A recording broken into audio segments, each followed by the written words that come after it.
Subscribe करें हमारी channel को और बेल आइकन को क्लिक कीजिए ताकि आने वाली नोटिफिकेशन आपको जल्द से जल्द मिल सके। हेलो स्टूडेंट, आप सबका एक बार फिर से स्वागत है हमारे यूट्यूब चैनल अक्षय ठाकरानी में।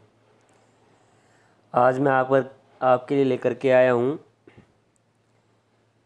संस्कृत विषय कक्षा 10 का द्वितीय पाठ संघे शक्ति। संघे शक्ति, संघ में संगठन में शक्ति होती है। ये पाठ हमने पढ़ लिया था। उस पाठ के हम पाठ्य पुस्तक के प्रश्नोत्तर लेकर के आपके सामने हाजिर हुआ हूँ। तो आइए हम इस पाठ के प्रश्नोत्तर करते हैं। तो पहला है वस्तुनिष्ठ प्रश्न। तो उसमें है वायस की दृश्यम व्याधम आयांतम अपश्यत। कौवे ने किस प्रकार के शिकारी को आते हुए देखा। कोर्किंतातवीम द्वितीय यानी कि यमराज के समान दूसरे आते हुए देखा। ए नंबर इसमें सही होगा। तो दूसरा क्वेश्चन क्या है। कुतो अत्र निर्जने वने टंडुल का नाम संभव इति कै उक्तवान। कि इस निर्जन वन के अंदर चावल है वो कहाँ से आ सकते हैं, ये संभव है क्या, ये किसने कहा। तो इसमें है आ नंबर चित्रगिर्व ने कहा, जो कपोतों का राजा था, कबूतरों का जो राजा था चित्रगिर्व, उसने ये कहा था। अब आता है 3 नंबर। विपत्ति काले का पुरुष से लक्षणम अस्ति। विपत्ति काल में पुरुष का लक्षण क्या होता है। तो इसमें कौन सा लक्षण होता है, ये होता है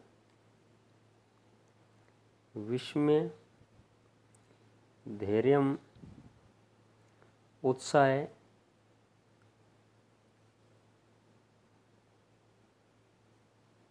प्रतिकार।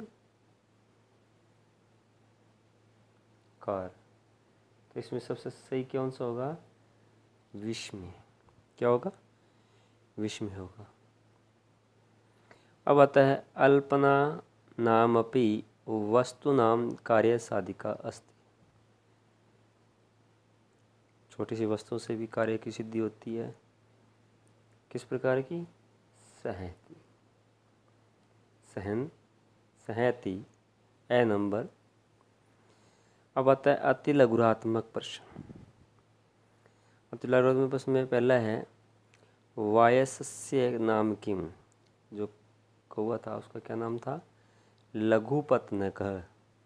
वायस्कम आयांतम अपश्यत, किसको आते हुए देखा था, व्याधम।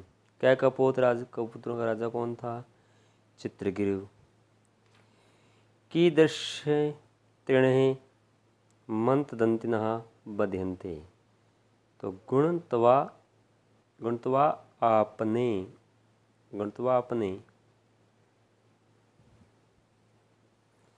अब आता है निम्नात्मक प्रश्न। निम्नात्मक प्रश्न में क्या दिया गया है। पहला प्रश्न है काथायाम वर्णितम व्याधकृत्यम शब्देषु लिखित। व्याध था यानी कि शिकारी था, उसके द्वारा जो कुछ भी किया गया वो उसको आप इस पाठ के अंदर इस कथा में जो शिकारी द्वारा जो कार्य किया गया उसका वर्णन अपने शब्दों में लिखना है, आपको। तो कश्चित व्याधेन वने टंडुल कनान यानी कि चावलों के दाने प्रक्षिप्य जालम प्रसारित। क्या किसी शिकारी ने क्या किया, वन में चावलों के कणों को बिखेर कर जाल फैलाया। तथा च स प्रश्न भूतवा स्थितः, और वह स्वयं छिप करके बैठ गया।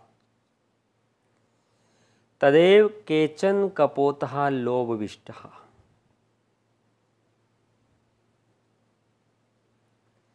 भूत्वा स्वस्य कपोतराज शंका च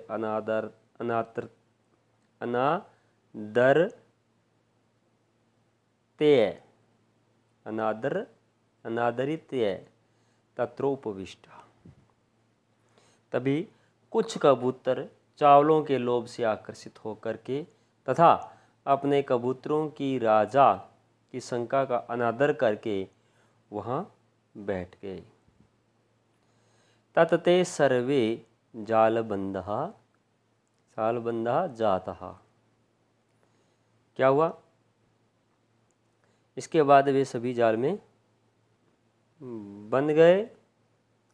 तदंतर कपोतराजस्य उपदेशेन ते सर्वे एकचित भूय जालमादाय उत्पत्ति। इसके बाद कबूतरों के राजा के उपदेश से वे सभी मिलकर के क्या हो जाते हैं? जाल को उड़ाकर ले गए। सव्यादतान जाल सहितम अपहारकार्य दृष्ट्वा पश्चात धावनम अकरोत्। वह शिकारी जाल सहित उड़ते हुए उन कबूतरों को देखकर उनके पीछे दौड़ने लगा। ततस्तुषु चक्षुवृण्या अंतिक्रांतेषु व्याधो निवृत्त। तत्पश्चात जब वे पक्षी आँख से ओझल हो गए तब वह शिकारी लौट गया। तो ये था क्वेश्चन। अब आता है 2 नंबर क्वेश्चन। क्या कहता है? चित्रग्रीव कपोतान किम अबोध्यत। चित्रग्रीव है वो कपोतों को क्या बोला, कबूतरों को क्या बोला चित्रग्रीव? तो चित्रग्रीव कपोतान अवबोधे यत अस्मिन् निर्जने वने टंडुलकनाम संभव शंकायुक्तः। इस निर्जन वन में चावलों के कणों का होना क्या है? शंका युक्त है। तन्हि रूप्यंताम तावत। इसलिए पहले देखो या रुको। भद्रम इदम न पश्यामि। मैं इसको कल्याणकारी नहीं देख रहा हूँ। सर्वथा अविचारितम कर्म न कर्तव्य। कभी भी बिना विचारे काम नहीं करना चाहिए। अब आता है कपोत कथम सिद्धि प्राप्तवांत। कपोत ने किस प्रकार सिद्धि को प्राप्त किया? कपोत धैर्य अवलंबव्य सर्वे एक चित भूय जालम आदाय उत्पत्तितः अनेन ते सिद्धि प्राप्त। कबूतर धैर्य पूर्वक सभी मिलकर जाल को उड़कर लेकर उड़ गए। इससे उन्होंने सफलता प्राप्त की। अब आता है लास्ट क्वेश्चन। चित्रग्रीवम अवहेल्यन कपोत सैदर्पम के मुक्तवान। चित्रग्रीव अवहेल्य कपोत सैपद्रम उक्तवान यत। सैदर्पम क्या होता है? अहंकार युक्त। क्या बोला? चित्रग्रीव की अवहेलना करते हुए कबूतर अहंकार युक्त की उक्तवान। क्या बोला? अहंकार से युक्त। तो बोला यत कि ईर्ष्यहि घृणहि असंतुष्ट है क्रोधेन नित्य संकित है परम भाग्यो उपजीवी ही च एते षड सदैव दुख भागिनः भवन्ति।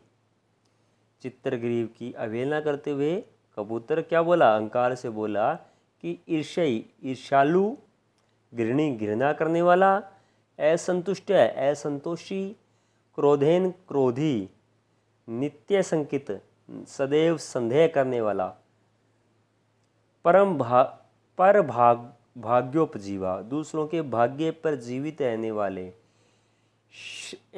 एते षड सदैव दुख भागिना भवन्ति। ये 6 प्रकारों के लोग हमेशा दुखी होते हैं। तो ये थे हमारे पाठ्य पुस्तक के प्रश्नोत्तर।